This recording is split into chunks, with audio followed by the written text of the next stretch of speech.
Hello everybody, I am TheWanderingBard and welcome back to another Cybergamer AU ladder cast. Today we'll be presenting you a matchup between Team InVidious, a relative newcomer to the ladder, and Plague Gaming, or ADAMANT as they've previously been known. It's the same team, whole same lineup. They're just trialing a name change I believe at the moment. So Plague, or ADAMANT, have lost their last couple of games, or been in a little bit of a slide. Currently they're sitting about 12th on the ladder, and we'll see whether Team InVidious can continue this run of bad luck, or whether ADAMANT can arrest their progress and take another shot at get back into the top 10. Joining me will be, hopefully, SpiderPig.Werebear. First bans have already come out. Nyx Assassin, a very typical ban, as well as a Bounty Hunter. A hero that has been less popular of late, but still, I guess you could say is ban-worthy, but not often during the first phase. We'll see what NVIDIA can do here very soon. 10 seconds. 10 seconds remaining. I'm not sure. Sorry for the silence, guys. Here we have Plague is 12th, and they've been challenged by InVidious, who are 23rd. So I guess we're talking about the mid section of the ladder. Hey, Werebear. Darkseer has banned. Yes, I can hear you, TheWanderingBard. Lovely. Sorry about that. Had some difficulties. Put me on had to go out on a limb and start introducing the teams here without you. I'm sorry, I introduced the teams. The recording is going to sound super fun because I couldn't hear you, you couldn't hear me, but I'm pretty sure the recording will have both of us speaking, so there you go. Oh dear. Yeah, I had to turn off, I had to enable 10 seconds remaining. during the draft. Thank goodness that the bans so far have been relatively standard. The only real surprise here being the Bounty Hunter ban. Not usually is considered a first ban anymore, but InVidious clearly value him. So, or believe or potentially it's one of those like empty bans, but they don't want to completely waste it, so they ban something random. It could plausibly be picked. Silencer first pick. Oh, wow. These guys love him. Atos flank. Shout out to Volcanic Island for coining that horrible term. So clearly a lot of confidence in the silencer. Do you think we'll be seeing a carry silencer here, or maybe not? But I don't know. Good thing about Silencer is he's quite versatile. I'd say you can put him in anything between position 1 and 3. Give him a bit of a utility role in 3 or hard carry in 1. But most people usually like the middle ground of a carry with a few utility items. I don't know. We'll see how the rest of the draft goes. I'm expecting to see at least another farming carry hero. And we see, with that empty ban of Bounty Hunter as well as the ban of Darkseer, Batrider, Wisp and Keeper of the Light all slipping through, Plague picking up 2 of those with Batrider and Coddle.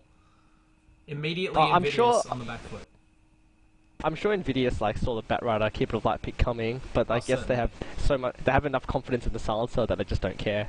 It's funny that before Silencers change, Batrider would have been the worst possible pick against the Silencer. Not the worst possible, but pretty bad pick against the Silencer, because every time you use Napalm you get silenced for 3 seconds. But not anymore. No, the new last word working against Batrider in a different way. Do you still think he would be a strong counter to Batrider in team fights?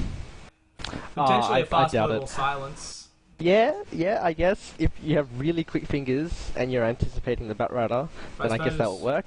So we have them picking Phantom Lancer and tanking now. Yeah, once you have the Blink Dagger, you can't really silence Batrider unless you beat his lasso, because once he lassos up, you can't stop him force staffing away and flying back into your team. He'll probably have Firefly already turned on, so... Yeah.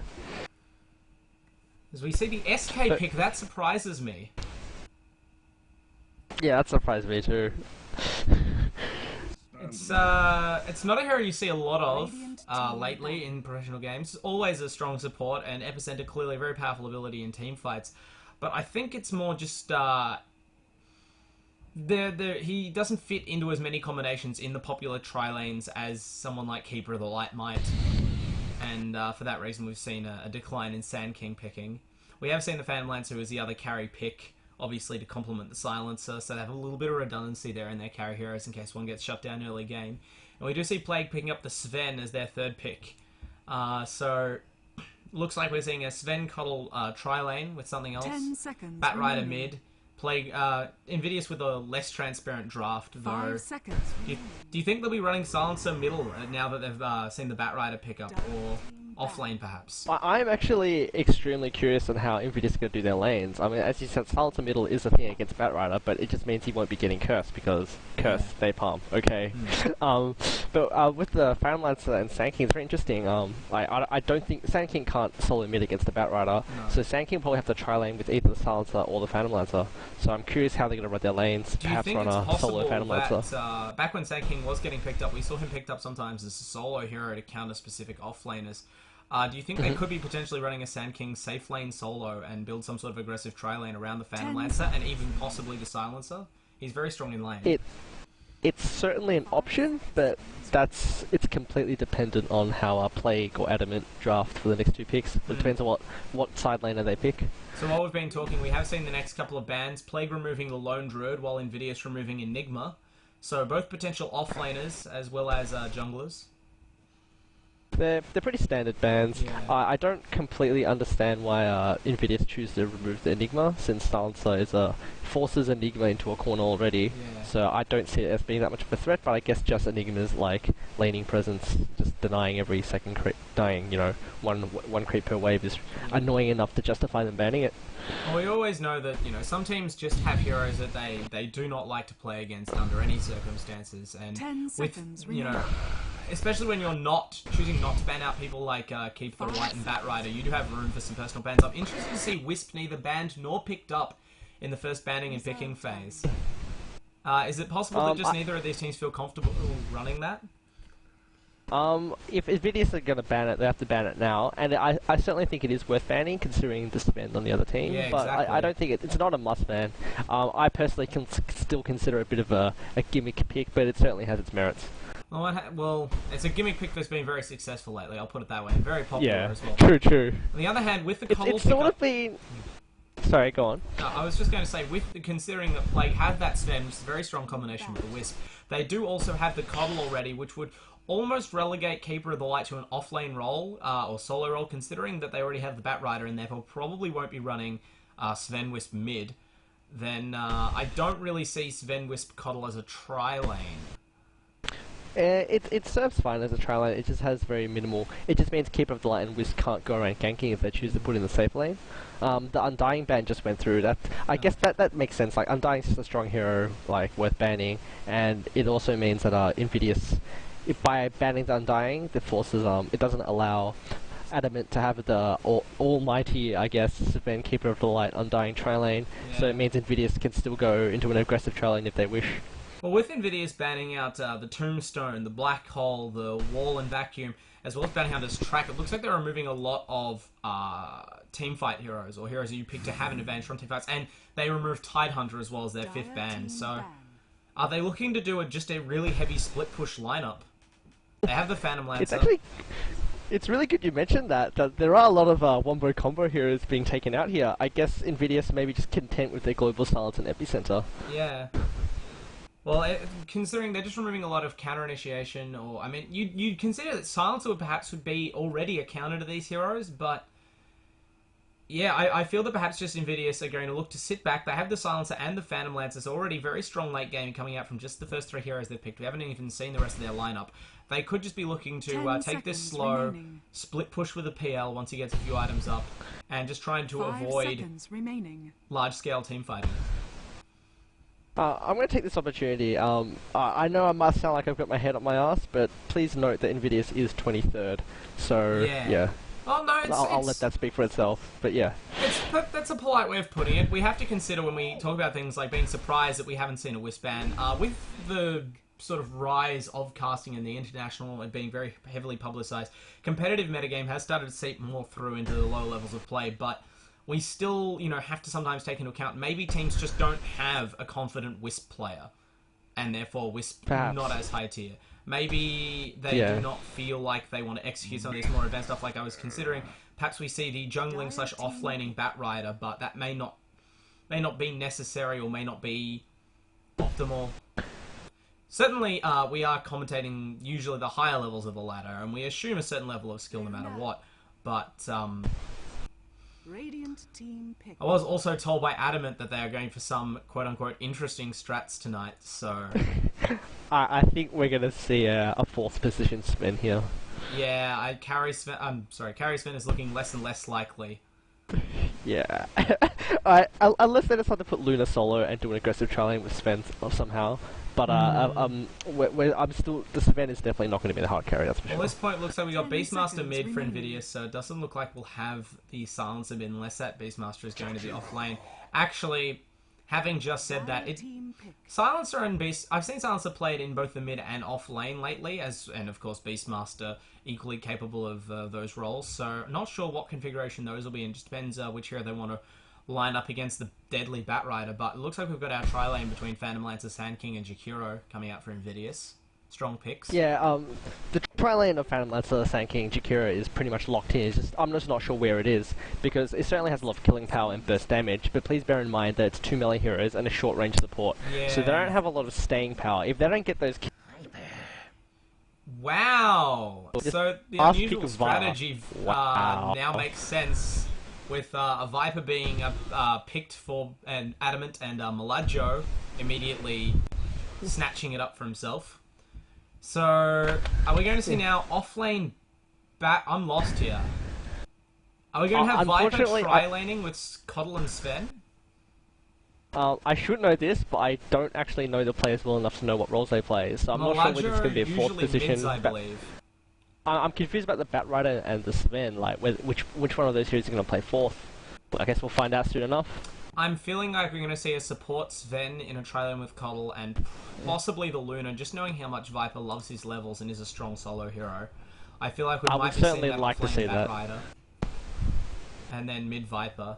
Especially if there's a silence... Actually, Beastmaster as a melee mid probably doesn't want to lane against a Viper any more than Silencer does. Although, I don't think Viper would be able to remove Last Word voluntarily, would he? Until he hits level 6? Sorry about that. The new Last Word can't be triggered with orbs, right? I'm lost here, I'll admit. Hole in my technical knowledge.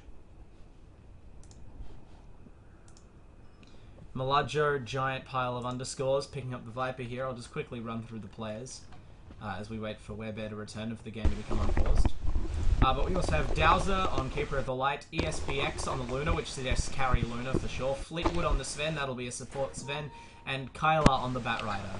So I obviously have a little bit more experience casting Adamant's games than you, and that gives you a little bit of a hint as to how their lineup will be arranged. While for InVidious, we have Captain Bloodlock on Jakiro, Archaic on the Phantom Lancer, RC playing the Silencer, Lazdorg on the Beastmaster, and Fu, well, he hasn't picked a hero yet because he's disconnected, kind of left by default to take the Sand King. I don't know, maybe he'll just choose to sit out this one and we'll have a 4v5 match. I certainly hope not. No. I'm actually going to check the land game we had against Adamant to find out what roles they played. I think I've got it at this point, but yeah, I suspect it will be a mid Viper and tri-lane Luna Sven Coddle, with Luna getting the farm. Whether Batrider jungles or heads straight to the off lane. Alright, Fleetwood will be support Sven. Yeah, Fleetwood will be playing support Sven and Kyla. Yeah, he's playing solo offlane. Yep. Batrider, one of those. Well, that's an interesting lineup. It's also how I would probably place these heroes given the choice, just considering what they've done. I'm just interested, now that we've sort of got that determined, the Viper pickup. What, I mean, granted, it's something different, so you can always just say, hey, it's a fine solo hero, pick it, teams won't be expecting it, but you'd hope that Plague or Adam have some specific idea about what this hero can contribute to their lineup. What do you think they're going for? Considering it is on Malaja, I would just assume that it's going solo mid, but they do have a Batrider, they've got Luna. Oh no, their lanes are very versatile. They can certainly tri-lane with the Viper, or tri-lane with the Luna. Mm. And what is the best? Oh, the PSP, correct. No, I beg to differ. I believe the Nintendo Dual Screen is the best handheld. I'm sorry. I choose not to engage in this fight. I also believe that League of Legends is a superior game. Very well. This is what happens when you pause the game. The commentators just have no idea what to talk about. This It's is like, a well, we've gone through the non-combative lineups. cast. We've Yeah, analysed the nothing's happening. lineups. Unfortunately, I don't know anything about InVid's lineup, so we can't do a similar sort of quick analysis based on players' roles. Try and tell us where their tri-lane will be going, but so we finally see the game resumed as Fu connects and picks up the Sand King.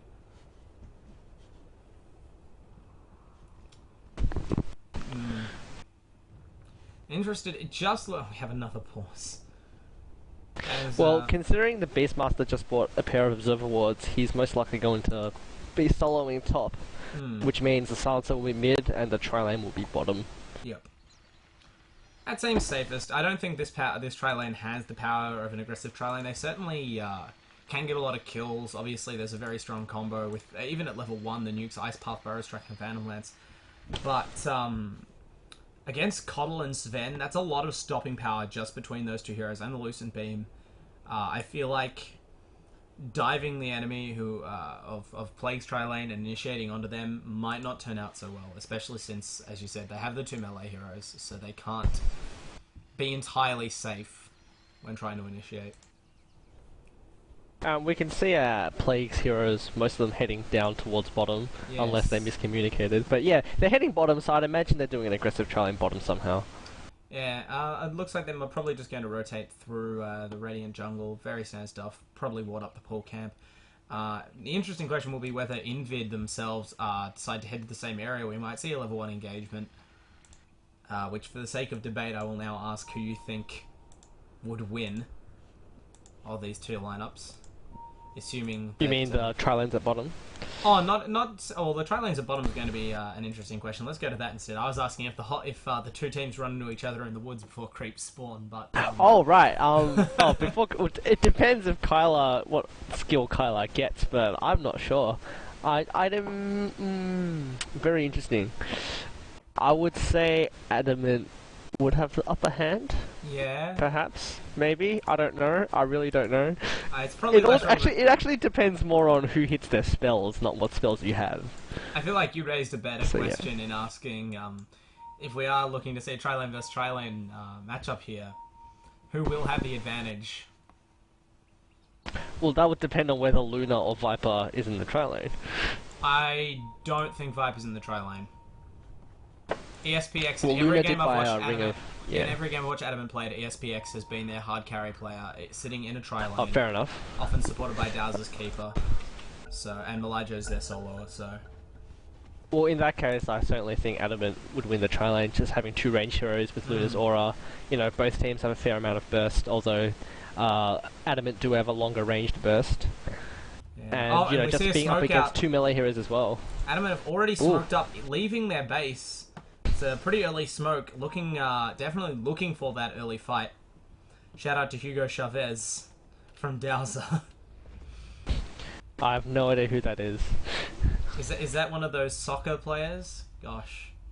It sounds like it, just from the European name. I feel like I should represent my love of sports more, but I don't know about the footballs. As now we see the level 1 engagement. We're talking about Fleetwood with the Stormbolt onto Archaic.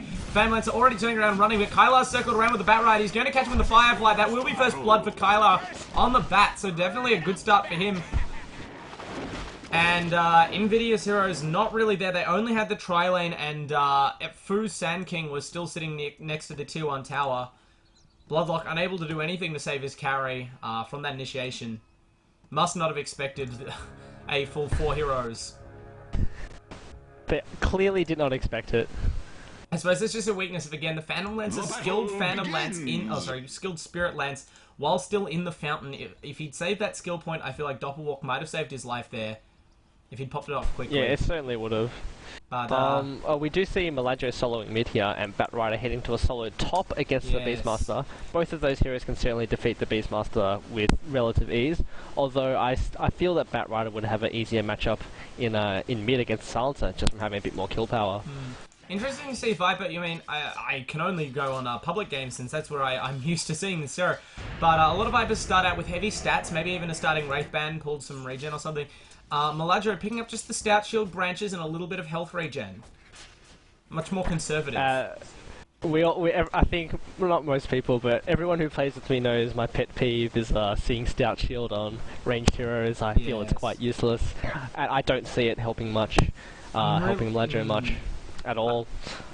I mean, Glaives of Wisdom, certainly a lot of people like to level it up early and use it heavily for harass. It is quite good damage, but at the same time, the new Silencer has such powerful spells as well. I don't think it's enough of a concern that Malajo would pick it up, and I can't even really excuse him if suspecting the Beastmaster might be mid, as he's even less at risk of being auto-attacked by the melee hero. So yeah, and most of the damage Malajo's taking is from spells anyway. Yes. That Star Shield is not helping him at all. Oh, well, interesting. Maybe he just wants to work on an early Vanguard, and he decided to spend some of his starting gold on it. Anyway, I'm sort of trying to focus on the bottom tri-lane. Enough missed First Bloods have told me that as dangerous as mid looks, it's always the moment I look away from these seemingly passive 3v3 lanes that the kill comes, and I suppose everyone who watches any sort of do is saying, well, no shit. The tri-lane on tri-lane lane. Look at Phantomlance's skill build. He got attributes instead of Doppelwalk. That's very interesting. Well, I suppose if Plague are going to get any more kills on this bot lane, you can imagine coming out just like the first one. A quick stun from Fleetwood can mean Lucent Beam and Charged Illuminate. That would very nearly kill any of these InVidious heroes. And Arcade perhaps just looking to being able to weather a nuke combo rather than try and dodge it with Doppelwalk, especially considering that Doppelwalk on reaction to Stormbolt probably still leaves him stunned when the Stormbolt AoEs off his illusion. Yeah, of course. And not to mention that Luna would get the mini-stun in to stop him from, getting the Doppelwalk in while the Stormbolt's travelling. Assuming that, yeah. I'm guessing he's just getting some HP up. Already in mid lane, Malajo perhaps regretting the choice of Stout Shield over some other consumables as we see him entirely without mana. RC just casually using Curse of the Silent, barely losing any mana of his own. And now we see Bloodlock. Dowser very aggressively positioned on the tri-lane here behind the enemy T1 tower. I'm not sure quite what he was doing. He was auto-attacking Jakiro. A good Stormbolt by Fleetwood protects his support for a little while longer, and Dazzle will solve up and be okay. SPX taking some heavy auto-attack damage though. As we see now, this engagement's going to continue. Another Ice Path coming out, hitting only Fleetwood. Dazzle throwing a blast through there, but the level 1 blast just doesn't do that much damage. It's not the intimidating wave that would force InVidious to fall back. As it is, both teams just sort of retreat, spend enough mana and spells, but some tense moments. Did you see what Dazzle was doing there?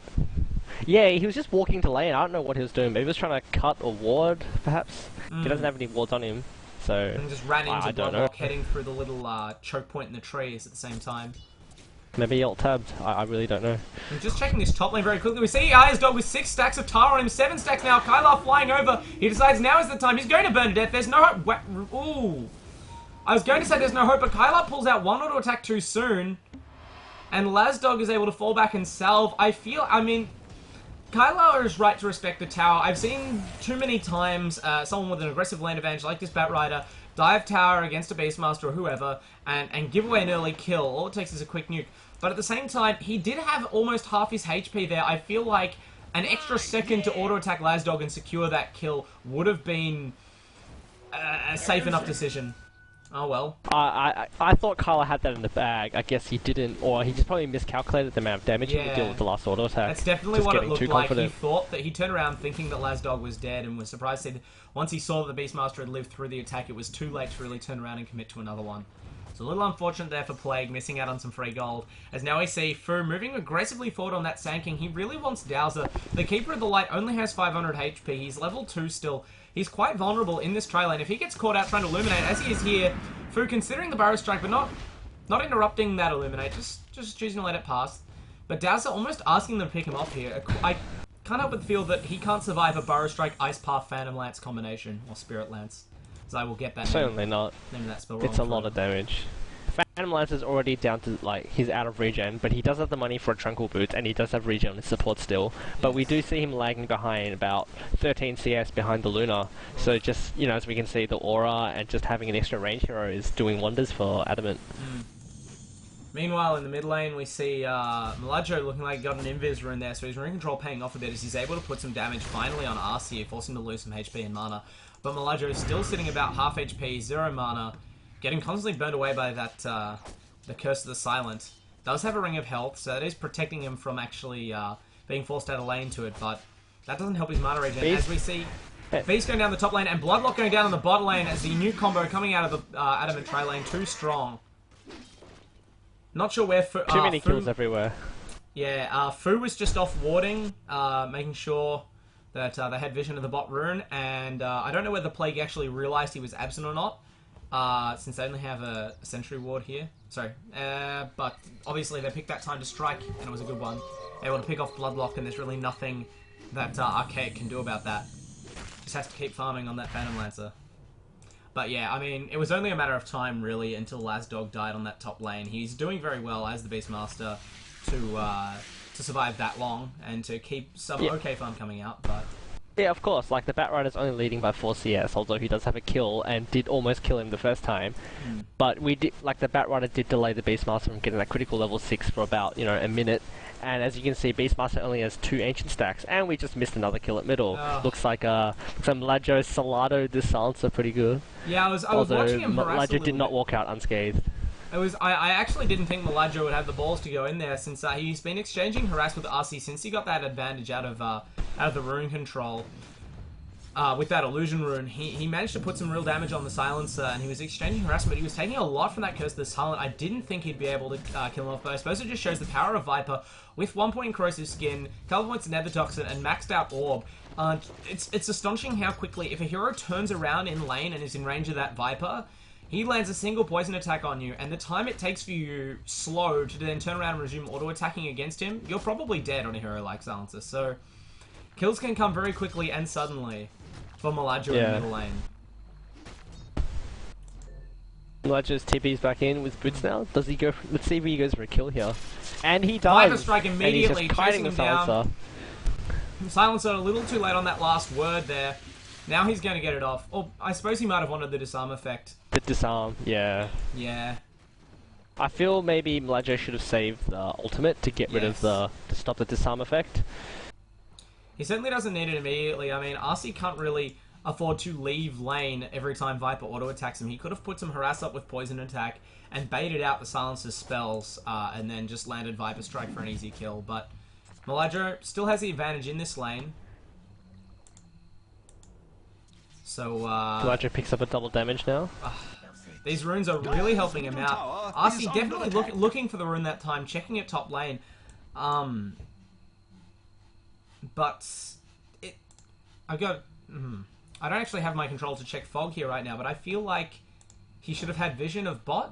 Or does this Obs Ward not have vision of the rune from there? I mean, no, the observer wards don't see the ward. No, they don't have observer wards for the. I think he just got lucky. Just check.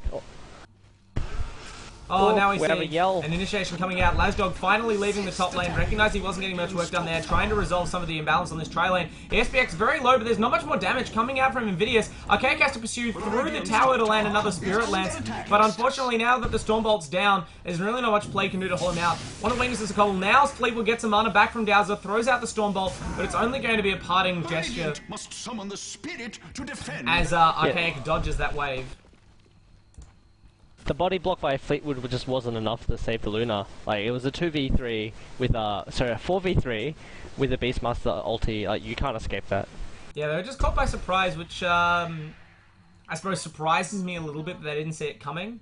They do have that Obs Ward there, but apparently not enough warning for Lasdog dropping down from that top lane. So we see him finally exerting some influence on this game. He's got his level 6 now, and he's been able to put it to good use already.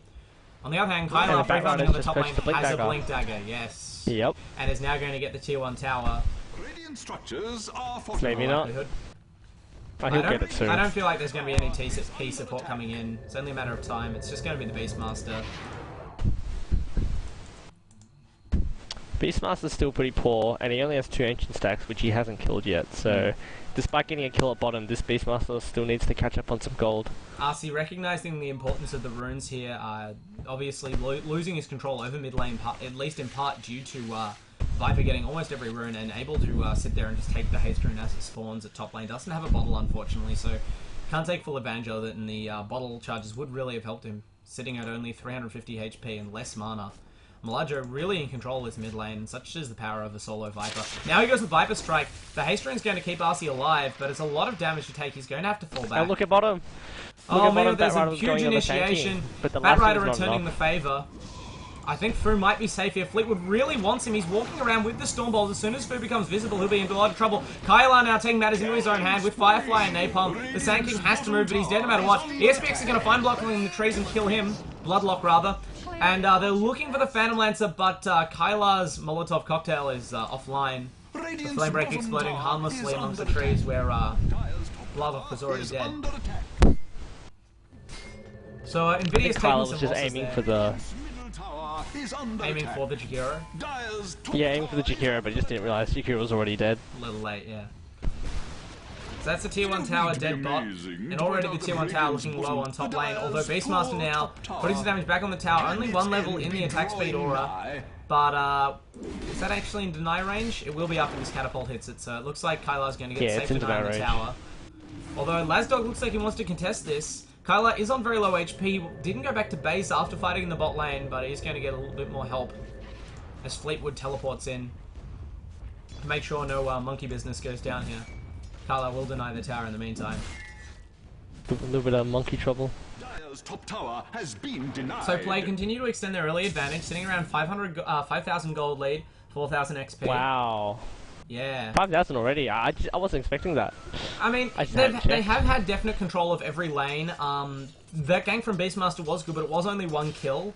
And even more so, if you look at the last hits denies, I mean, that shows you where a lot of the gold is coming from. InVidious, probably because of the weak laning, but just not able to keep up.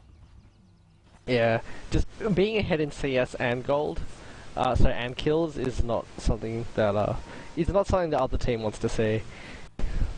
I mean, InVidious can turtle this out. They have late game, they have good base defending heroes, but they have got the sort of almost necessary split push from that Phantom Lancer once he gets farmed up.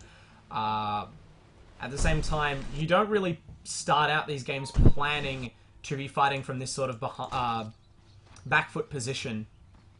Oh, of course not. They would probably have rather their tri lane secured some more kills, as now I start to wonder, will we see the weakness of the Sand King now? I mean, he's a decent laner with Burrow Strike. He can provide some good initiations for that tri lane, but now in this sort of middle phase of the game where we have supports roaming around the map looking for pickoffs, might the Sand King be too vulnerable to counter ganks by having to literally throw himself in to initiate?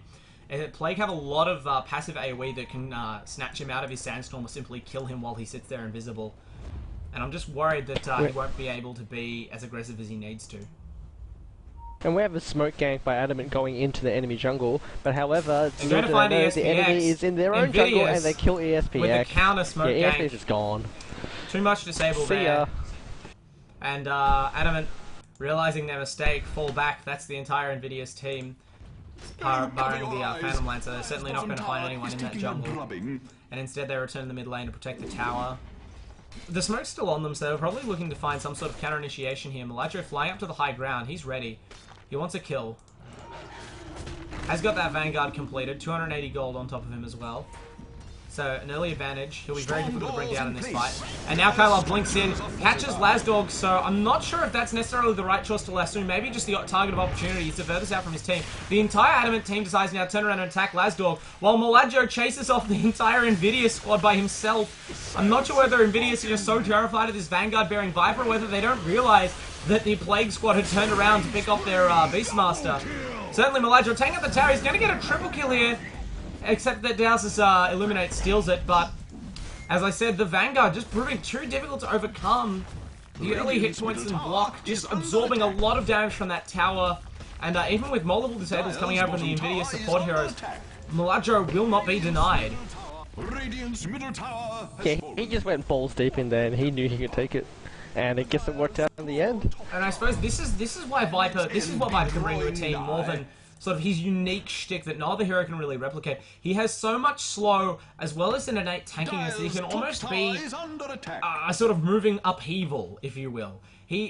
When Viper's sitting there in the mid lane with trapped between InVidious and their Beastmaster, the InVidious squad can't really force their way past him without taking an unconscionable amount of damage, which will cause them to lose the ensuing teamfights. So their only option is to fall back, and then in falling back, lose more heroes to the auto attack damage of the Viper.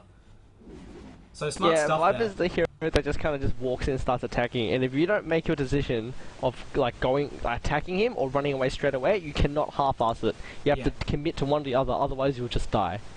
And You know, InVidious you turn around, there. cast a spell, and then start running, he'll just kite you. Yeah, as you saw, even with Jakiro landing the Ice Path on Meladro effortlessly keeping him in range while immobilized. The slow from poison attack just too strong. Well, actually, Jakiro, after casting Ice Path, decided to go for a dual breath as well, which is a bit of a waste considering it is level 1. He should have just run. And now we even see Meladro throwing out that casual harassment on Fu, and even that one auto attack can start to kill Meladro. Almost looked like he wanted to go for it there, but in the end allows I could feel it. Allows Sand King to fall away. He's just recognizes that right now, at this exact point in the game, he is easily the strongest hero on the map, and no 2 or even 3 InVidious heroes can really stop him from taking those kills if he wants them. So Meladro just has to control himself right now and make sure he doesn't throw away this advantage while still being able to exploit it when he finds the right opportunity. Now he's landing attacks on Bloodlock. Bit of a lucky miss there for InVidious. There were no other heroes anywhere near that Jakiro. Had he been struck by the slow, he would have been Viper Striked and killed. Kyla now blinking up to the high ground. I'm just watching this mid lane. It's sort of, there aren't many heroes actually in the lane, but just both squads circling around it. Definitely feeling like this is the point of next engagement. And we see a lot of pings coming out from InVidious as Kyla has noticed them stacking the Ancients, or at least the leftover stacks from Beastmaster. I don't think it's really worth It looks like contesting Ledger's going to buy a pipe. Look at Ledger's items. He's going for the all defensive build. No BKB, just get the pipe and get the Vanguard up and just you know, continue going balls deep and just walk in. Meanwhile, we see Archaic farming towards the Diffusal Blade, obviously with the not amazing start, wasn't going to go Radiance even if he had originally planned to. Has the Blade of Alacrity and 1900 gold, so that must nearly be complete. Might be just short of the recipe, I think. He's about 400 off. Yeah. Rest of the item. So a little bit more farming of these last couple of neutral camps, and he'll have that by the next team fight, which will be a huge boon for InVidious.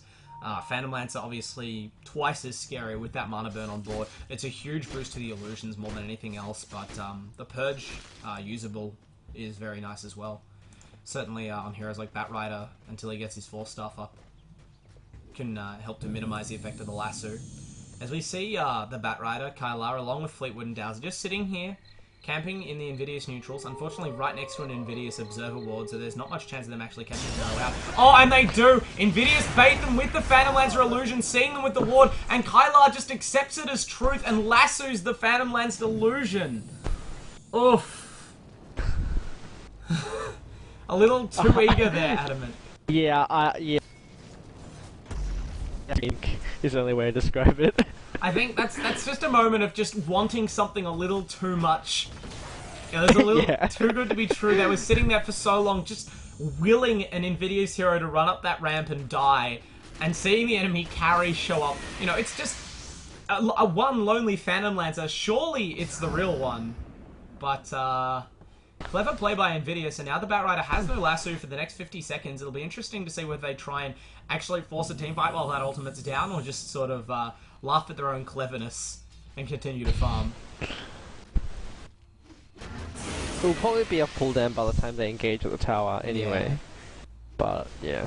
It's a pretty short cooldown for an ulti. Oh, 90 seconds. Not short, but it's going to be up in 20 seconds. So Plague certainly forcing the issues. Looks like we'll see a tower trade here. They finish off the tier 1 tower cheaply at the top and leave InVidious to beat down their tier 1 in mid, but while they do so, Plague or Adamant are continuing to advance on the tier 2 tower in top lane. InVidious only now bringing down the tier 1 mid tower, and already we see ASPX with level 3 Lunar Blessing, Fleetwood with God's Strength. We see a lot of auto-attack damage coming out from these heroes here. This tier 2 tower is falling very quickly. Fleetwood on that support stand doesn't have the Mask of Madness to really sort of just Sashimido up a tower, as we're used to seeing a Sven do, but still dealing significant damage. Has that ultimate still online? It will wear off by the time they find a hero, though, from this smoke gank. They now loop around behind very cleverly. Meladro comes into range of Bloodlock. Immediately Viper strikes the support hero. ESPX runs in, has that critical BKB, chucks up the Eclipse. Now the Batrider lasso on Beastmaster. The Epicenter comes out but doesn't really do anything. Just completely negated by the natural tankiness of the Adamant heroes. It's just unfortunate that no one else on InVidious really got to do anything. Yeah, Sanking's ultimate just wasn't well positioned. Like, not that it was his fault, but he just couldn't do much there. And we see Plague's Bio Ball, as you said, is just doing too much. Yeah. The reference to 5-man push strat by Aussie Steel in the Tubisk LAN event last weekend. Check those VODs out on Don't Twitch remind TV. me of that. Please don't remind me. Werebear has unfortunate memories he needs to work through. He's seeing a therapist. But yeah, you can definitely see those VODs over on Twitch TV / TheWanderingBard. Quick self-plug if you want to see these teams fight, or at least Plague doing more of their stuff. I know that InVidious themselves are watching those videos, trying to get some recon on their opponents before this match. Having not played Adamant before. So, perhaps some valuable information, but Adamant not really one of those teams who goes for a single consistent strat all the time. They do have a bit of a more versatile hero pool, and they try to mix it up a little bit, so harder to directly counter than some teams. Yeah, like a couple of replays of one team is not enough to get any sort of read on them. Yeah. Although I did hear say there was a little bit of banter in the lobby before this game that led me to believe this might be actually a series of games, and even a longer series.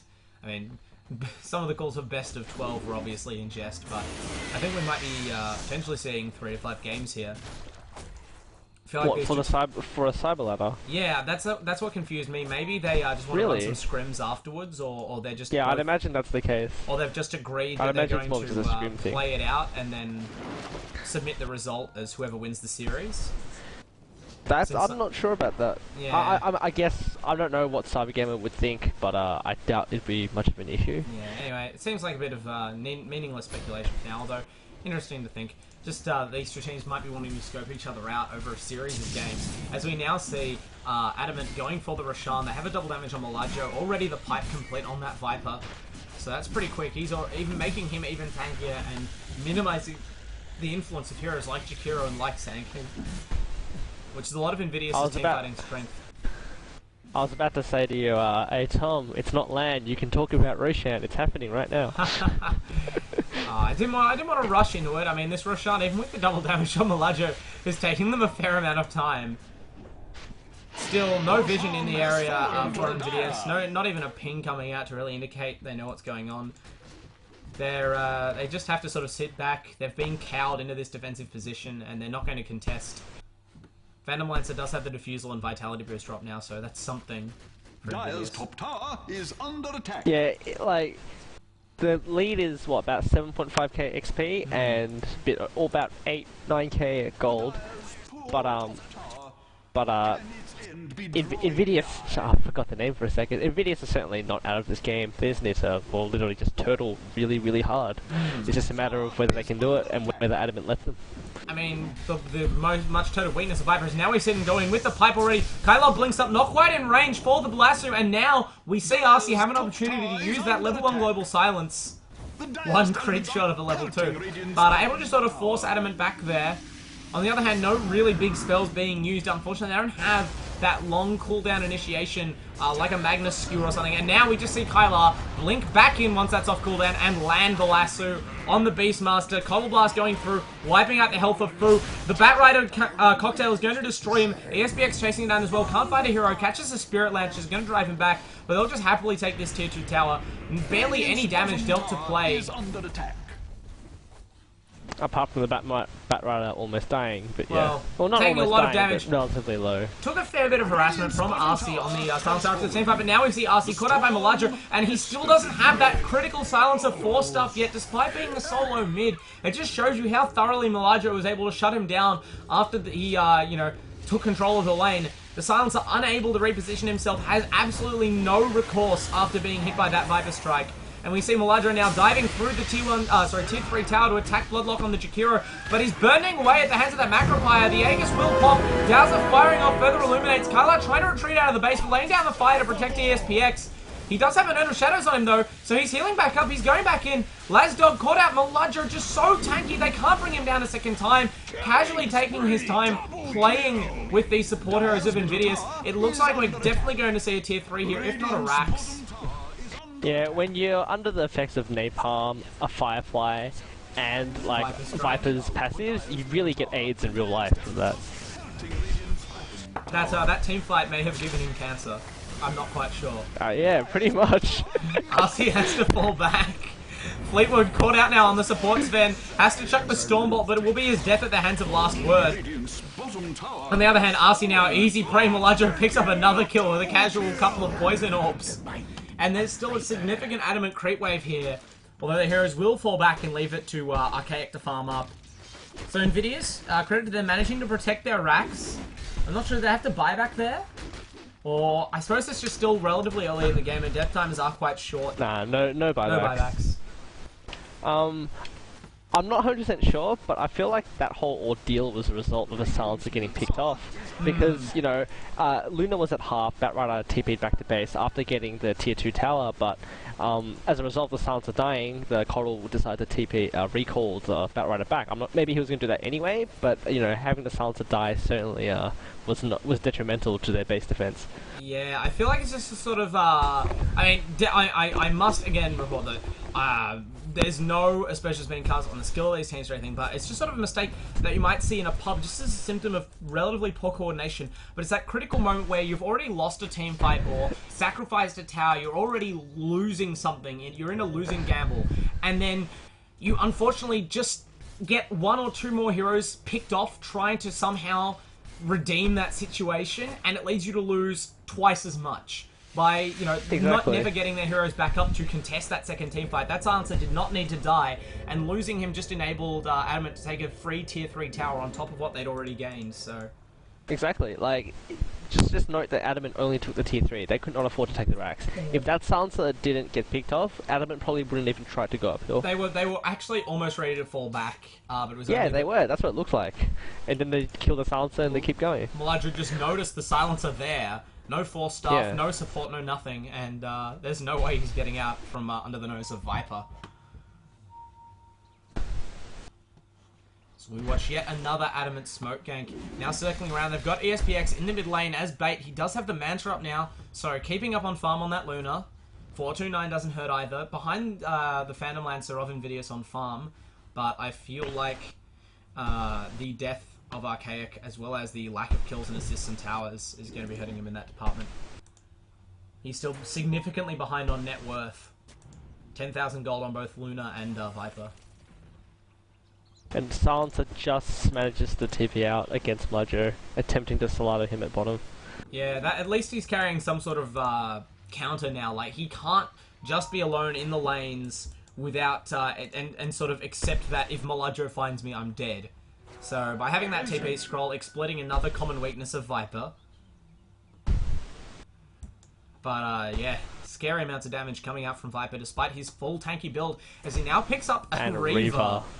Going for that hard, he will be utterly unkillable, especially if, after they take this tier 2, force InVidious back into their base, they will be in position to take another Roshan, which should be up by the time they finish this push. It's already halfway to respawning. So we now see Fu coming in with that Epicenter. He's done well to get that off in teamfight so far, but it just does nothing to Malajo. And Fu just dies, flying around that relatively low-level squishy Sand King. Epicenter still at level 1, just completely ineffectual. I'm not even sure they had the pipe online for that. I think it just bounced off Malajo's enormous HP pool. So we see Lazdog being having a tickling contest on Malajo. Oh my goodness. Unfortunately, Kylar just been focusing down that Beastmaster, holding the grudge from top lane all game, not allowing him to do anything. I mean, it's interesting, I feel, that they keep lassoing the Beastmaster when Raw is already on cooldown. I feel like once that's gone, they'd be better off trying to blink on the Silencer or even the Jakiro. But Kylar just clearly picking off whoever he can catch, and it seems like Lazdog continually the one who he finds out of position. And easiest I don't know, I can't even take this game seriously anymore. Oh my goodness. Malajo. I feel so one-sided. He just doesn't give a shit. I don't think throwing himself into the base. I'm pretty sure Adamant just like, yeah, we've got this, let's just piss around for a bit. Yeah, I mean, you never want to call either team disrespectful, but Malajo just here to have fun. He's playing Viper. He's 9-0 and 8 before that point. He maybe just wanted to even up his score sheet a little. Make it look like he'd been in some real wars. Yeah, well, like when you saw when they were outside the base, the Sand King the Sand King stun, Epicenter, and an Yeah. Ice Path hit Mladjo. And Mladjo lost about 400 HP or something. Nothing. I guess he really enjoyed that tickling contest, wanted more, decided to dive the tower. I mean, that's sort of the point in time where Elijah perhaps realizes I can probably get away with a lot more than I'm doing right now. Maybe not as much as diving the entire enemy team under their tier 3 tower, but close. And although, here's the thing, all sort of premature GG calls aside, Adamant are looking very strong as we see Fleetwood continuing to pick up useful Radiant items, structures are buying up even fortified. more smoke, They must have for more seen dark prospective clouds games. on the horizon. InVidious aren't necessarily out of this just by the numbers. Their Phantom Lancer is continuing to get farm. Archaic is building towards a heart. He very nearly has it. In another creep wave or two, he will be able to buy the Reaver and the Recipe at once. And once he has that, Phantom Lancer split push will really start to come out, and Adamant still have not taken a barracks. Even on the bottom lane before, where they were able to push in following the death of the Silencer, they're unable to even scratch these vital buildings. InVidious did a good job of just guarding them with their lives. So while the kill count is disproportionately favouring Adamant right now, and they are up by many thousands of golden experience, they haven't got the material advantage yet that would lead me to really rule InVidious out. Especially considering that they only have one farming hero with real hard carry potential in the Luna. Well, like the Phantom Lancer, if you look at the net worth, the Phantom Lancer isn't actually that far behind the Luna or the Viper. It's just everyone else is. Like, yeah, your Beastmaster has even less items than the enemy supports, man. So that's pretty troubling. He's been. I really just feel like they needed to move the Beastmaster away from the Batrider. It's not like there are many heroes with good matchups against Batrider, but if you're going to allow the enemy to first pick him, you have to have a better counter strat. And if your counter strat was the Silencer, then I don't understand why they didn't do a quick lane swap to make sure that those matchups align how they wanted them to, because they've just basically sacrificed Lazdog's chance of having an influence on the game. Well, the thing was, Beastmaster would have gotten demolished by both the Silencer and the Viper. Yeah, it's just a little bit about picking. And now we see But Bloodlock we do see the Phantom going to Lancer be picking up caught the out heart. of position here. Just not much to say. Oh. He's going to put that Vital Ward up on the high ground, and he manages to land a sentry, but unfortunately gets found by the entire Adamant team and wiped out. Unnecessary smoking by Adamant, since there are absolutely no wards up to catch them. Yes. No heroes in the jungle. Barracks are under attack. And they would have caught Shakiro out in the position he was in regardless. That little path from bottom lane into the high rune spot on Radiant side is just about the worst position you can possibly get caught in as a Radiant Under hero. attack. There is no chance of escape. Never mind the amount of disables and nukes Adamant are able to throw out. And now it looks like they're going to push into the base. Obviously towards this unprotected bottom lane. It's going to be a lot of weight on Archaic's shoulders as the Phantom Lancer, as I think you said, put up that heart already. They chase the Beastmaster. Yeah, I think that all. I ignore the fact that I said already. Just he got a heart. That's it. No comment on the time frame. Dire's middle tower is under attack. And now we see Lazdog again being dragged out. Kyla just really does not like this man. Now he gets the roar off, ironically. The one time that he's getting with the roar up, he manages to release it. But it's already a bit late in the team fight, and the roar and Melage are just doing nothing. No matter how many disables they throw out on this Viper, they just can't injure him. And now we see a pause. Strategic. Fighting 4v5. Yeah. 4v5 fight, no problem. I mean, you don't want to actually say any of this, but I feel like Adamant could just unpause the game at this point, finish off this set of racks, go mid and win the game. Absolutely. Absolutely. And I feel Luna's like already used the ultimate, using a control A-Click, maybe use a Lucent Beam, use the Manta, etc. even if Just a simple micro. ESPX's, net has exploded, a power line has fallen on his house, possibly he's been bitten by a rabid dog, it really doesn't affect the outcome of this match too much at this point. There's just not enough damage from InVidious. Archaic does have his core items up now, but he still can't really scratch the Viper, and the moment he reveals himself, Viper Strike really shuts down his ability to produce those illusions. He doesn't have the this sort of attack speed or the Manta he would need to rapidly get an army up. And that's not to mention, the incidental damage coming out from Fleetwood, from Dowser, from Kylar. Like, all of these Adamant heroes are still dealing a decent amount of damage. whereas InVidious just seem completely unable to really threaten any of them. Shout out to Malajo's best friend, Walter Fontaine. Best armlet lich, I hear.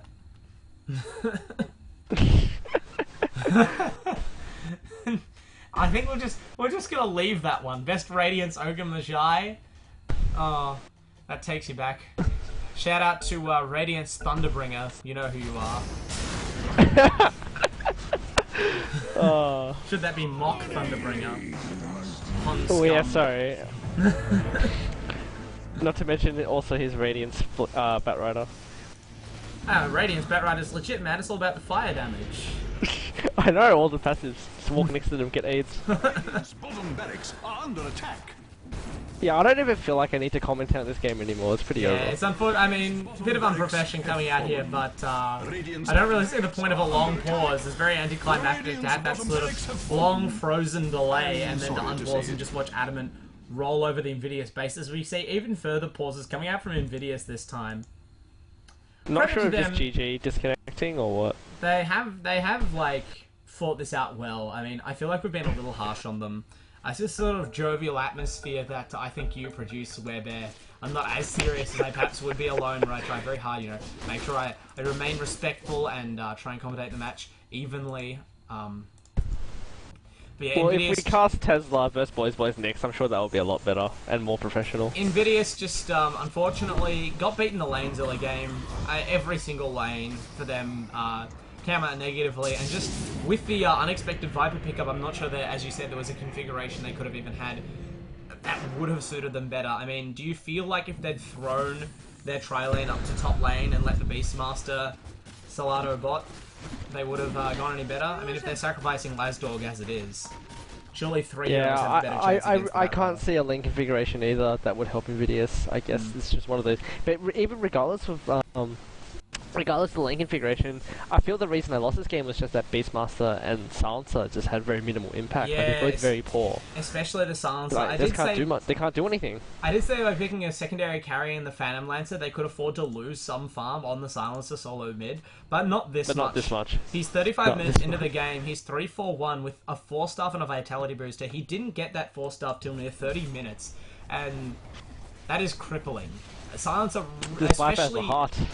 Oh my goodness. Especially against a team like this that can punish people for being out of position, and a hero like Silencer who struggles so much with positioning, he really needed that item in about a third of the time. Yeah.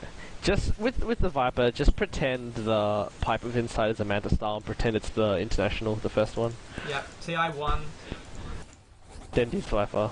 Malajo creating a new metagame here, living up to his promise of picking an odd strat, but it certainly worked out. The full tank Viper just providing sort of to pun off his item build, a Vanguard to the team with the real carry of ESPX following him behind. But you cannot attack Malajo, but neither can you ignore him with the start he got, and that's just the strength of Viper. He just has that perfect level of power through the mid game where you really can't do anything about him. As we watch him run full bore into the entire InVidious team and say, "Come at me, bro." And InVidious rise to that challenge, bring him down, but he has the Aegis. There's nothing they can do to kill him a second time. I'm astonished that Malajo, upon respawning, retreats back to the relative safety of his team instead of just charging after the InVidious heroes. Now he resumes his vendetta against Lasdog. Getting caught out now by Archaic. Now we see Phantom Lancer dealing out some decent damage. Even with his heart, Malajo is not invincible as we see him die for a second time. But it's just too late in the game for these sorts of throws to really affect Adam's chances. As we see Malajo complaining about his team. Poor coordination there, honestly. Failing to protect their carry in solo mid. Really expect more from Adamant. As ESPX glaves up the Radiant base. Now he's being disabled, and again we see Archaic. He certainly doesn't think this is all time for jokes and laughter. Radiant's top tower is under attack.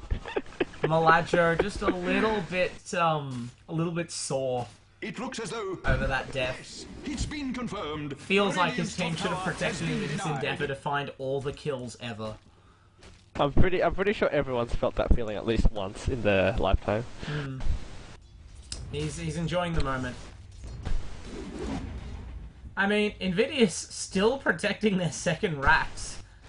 I mean, if you present this, there have been teams that have been further behind, but it just there is that definite feeling that Adamant are just toying with them. There really isn't much InVidious can do to come back. At this point, even with the Phantom Lancer now reaching his peak of strength, it's just a little too late. And while he is now potent in the team fights, Plague don't really need to win that many team fights anymore. They can basically slow siege the base at this point. And Archaic, as strong as Phantom Lancer is, can't be literally everywhere at once. I hope the cast didn't pick up my yawn. No, I think you're good. Jesus, Werebear. I thought you were meant to be the serious special comments caster who, you know, helps me out with my relative lack I of was for the insight, first 30 minutes. keeps me now on it's track. Just like, You're right, the I'm game... just waiting for this game to end. I picked up a bit of flack from Tesla Lily, actually, after the LAN competition at Tubisk, that I called out one of their Tesla games for being boring. It's not boring, and I don't think I actually even use those specific words, but it's just a sort of match like this, where we have a sort of very slow, casual finish to the game. You sort of feel like Adam could have gone a little more Russian Dodo, and perhaps sieged through the Raxes earlier, rather than dragging this game out for another 10 minutes, when there's really... Which game was it where you said it was supposedly said it was boring? It was the match before the grand final where they eliminated Aussie Steel. Tesla won the game in the first 12 minutes or so, and then spent the next 20 camped outside the enemy base farming. Oh, but that was after Aussie Steel called GG. That's fair enough, though. Oh, no, it wasn't actually. Wasn't it? No. They didn't actually call GG. They just sort of.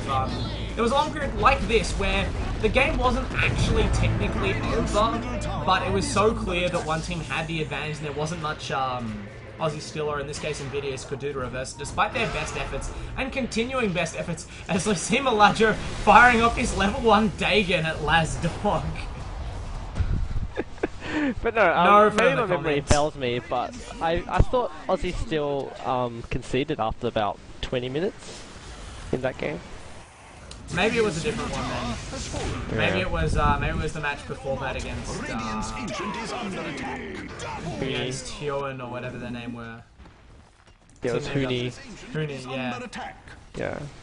Maybe it was that match, but it's just that sort of style of Dota you expect to see at the international or from Chinese teams. So they're just sort of ultra professional, ultra consistent, taking zero risks and just slowly grinding through an advantage through a long game to make sure there's no chance of losing it. But I suppose I just expect to see slightly less professionalism to sound like a really terrible caster. I think every team aspires to be that team of, you know, flawless play. But yeah. Okay, so there we go. We see Kyla. I apologize. I have been unsure throughout the game. I think the other caster, Amity, shout out to him, did ask before the game what the name of the Dire team was, but Kyla pronouncing triumphantly after the match, "We are not Adamant. Adamant no longer, they are now Plague." And they certainly infected up the Radiant base there. I have been the Wandering Bard. Thank you, my co-caster Werebear, for this match. I think he may have dropped out of the game already, but we will be back in a relatively brief space of time to shoutcast Team Tesla versus Boys, another match from the Cybergamer AU ladder. Until then, stay tuned, and I hope you enjoyed this one.